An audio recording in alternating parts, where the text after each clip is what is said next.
తెలంగాణ కాంగ్రెస్ లోకి జాయినింగ్స్ కు బ్రేక్ పడిందా? నేతల చేరికలకు కాంగ్రెస్ అడ్డుకుందా?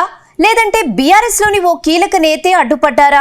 26 మంది ఎమ్మెల్యేలు చేరితేనే బీఆర్ఎస్ ఎల్పీ విలీనమని భావించిన కాంగ్రెస్ కు బీఆర్ఎస్ షాక్ ఇచ్చిందా? ఇంతకీ హస్తం పార్టీలోకి చేరికలు ఎందుకు ఆగిపోయినట్టు?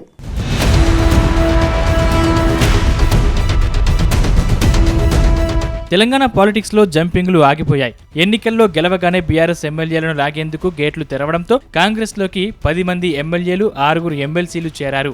ఇదే ఊపులో మరికొందరు ఎమ్మెల్యేలు పార్టీ మారుతారంటూ ఊహాగానాలు వినిపించాయి. మొత్తం 26 మంది ఎమ్మెల్యేలను చేర్చుకుని మొత్తంగా బీఆర్ఎస్ ఎల్పీనే విలీనం చేసుకోవాలని కాంగ్రెస్ భావించింది. అసెంబ్లీ సమావేశాలకు ముందే ఈ కసరత్తు పూర్తి చేయాలని రేవంత్ రెడ్డి అనుకున్నారు. కానీ ఇవేమీ జరగలేదు. ప్రస్తుతం అసెంబ్లీ సమావేశాలు జరుగుతున్నాయి. ఎక్కడా ఇలాంటి వాతావరణమే కనిపించడం లేదు. ప్రస్తుతం కాంగ్రెస్ పార్టీలో చేరిన ఎమ్మెల్యేల సంఖ్య 10 దగ్గరే ఆగిపోయింది. అయితే ప్రస్తుతం కాంగ్రెస్ లో చేరికలు ఎందుకు ఆగిపోయాయనే చర్చ అధికార పార్టీలో విస్తృతంగా జరుగుతోందట. కావాలనే విరామం తీసుకున్నారా, లేదంటే ఇంకా ఏదైనా కారణముందా అని గాంధీ భవన్ వర్గాల్లో టాక్ వినిపిస్తోంది.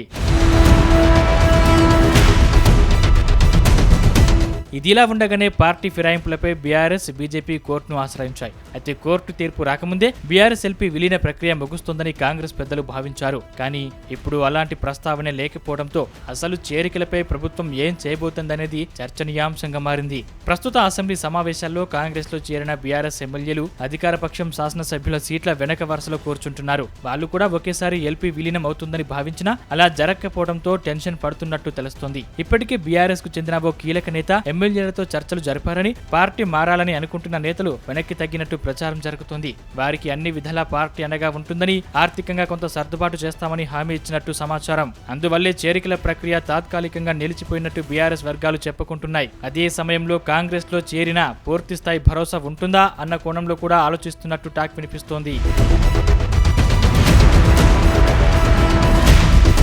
ఇప్పటికే కాంగ్రెస్ పార్టీలో చేరే నేతలకు మంత్రి పదవులు ఉండవంటూ సీఎం రేవంత్ రెడ్డి ప్రకటించారు. పార్టీలో తొలి నుంచి ఉన్నవరకే ప్రాధాన్యత ఉంటుందని స్పష్టం చేశారు. దాంతో పార్టీ మారిన ఎమ్మెల్యేలు సైతం డైలమాలో పడినట్టు తెలుస్తోంది. అధికార పార్టీలో పదవులు వస్తాయని ఆశపడి జాయిన్ అయితే తీరా చేరాక ఇలాంటి ప్రకటనలు చేయడం ఏంటని నేతలు గుసగుసలాడుకుంటున్నారట.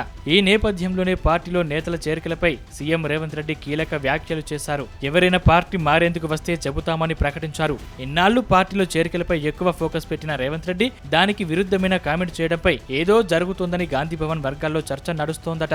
అయితే పార్టీ నేతలు మాత్రం ఈ ప్రచారాలన్నింటినీ కొట్టిపారేస్తున్నారు. అసెంబ్లీ సమావేశాలు సాగుతున్న సమయంలో ప్రతిపక్ష బీఆర్ఎస్ కు ఆయుధం ఇవ్వొద్దనే ఆలోచనతోనే ఇలా చేస్తున్నట్టు చెబుతున్నారు. చేరికల వాయిదా తాత్కాలికమే. అసెంబ్లీ సమావేశాలు ముగియగానే మళ్లీ చేరికలు జోరందుకుంటాయని కాంగ్రెస్ నేతలు చెబుతున్నారు. మొత్తంగా చేరికలకు బ్రేక్ పడడంతో బీఆర్ఎస్ కూడా సొంత పార్టీ ఎమ్మెల్యేలను కాపాడుకునేందుకు ప్రయత్నాలు ముమ్మరం చేసినట్టు ప్రచారం జరుగుతోంది.